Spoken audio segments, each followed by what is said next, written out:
Joshua 23. Joshua farewell to the leaders. After a long time had passed, and the Lord had given Israel rest from all their enemies around them, Joshua, by then a very old man, summoned all Israel, their elders, leaders, judges, and officials, and said to them, I am very old. You yourself have seen everything the Lord your God has done to all these nations for your sake. It was the Lord your God who fought for you.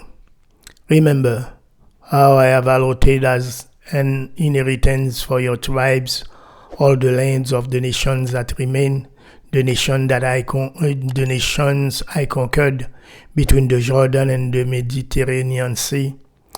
In the west, the Lord your God himself will push them out for your sake. He will drive them out before you, and you will take possession of their land, as the Lord your God promised you. Be very strong, be careful to obey all that is written in the book of the law of Moses, without turning aside to the right or to the left.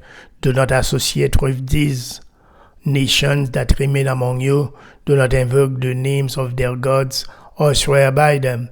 You must not serve them or bow down to them, but you are to hold fast to the Lord your God as you have until now.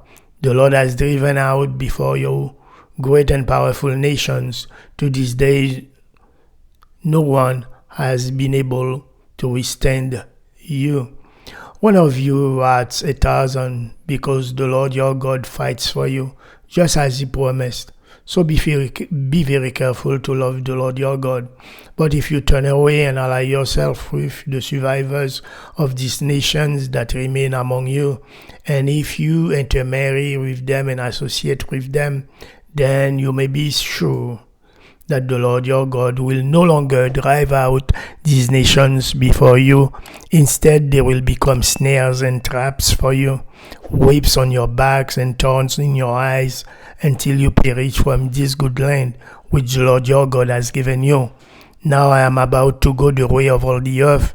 You know with all your heart and soul that not one of all the good promises the Lord your God gave you has failed. Every promise has been fulfilled, not one has failed.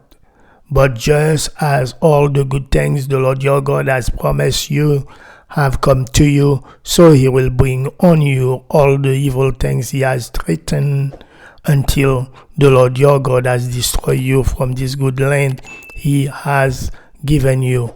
If you violate the covenant of the Lord your God, which he commanded you, and go serve other gods and bow down to them, the Lord's anger will burn against you, and you will quickly perish from the good land he has given you.